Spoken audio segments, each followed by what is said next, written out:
The overall goal of this protocol is to enable researchers to capture, separate, and analyze native protein complexes extracted from tissue lysates using polyacrylamide gel electrophoresis. This method can aid researchers who study proteins because it is able to stabilize otherwise labile protein associations under near-native conditions, allowing for their identification and subsequent analysis. The main advantage of this technique is that it uses common biological methods, so it is widely applicable and can be tailored to the goals of the individual researcher.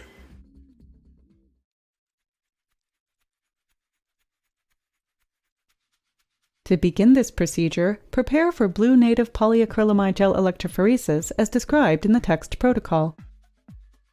Connect the electrodes to the power supply and electrophorese the proteins in the gel at 150 volts until the dye band progresses approximately 2 cm into the resolving layer.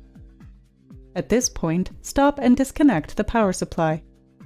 After disassembling the electrophoresis apparatus, separate the glass panes of the gel cassette. Remove and discard the stacking layer. Carefully cut the gel just below the bottom edge of the dye front, taking care to make this cut as smooth and straight as possible.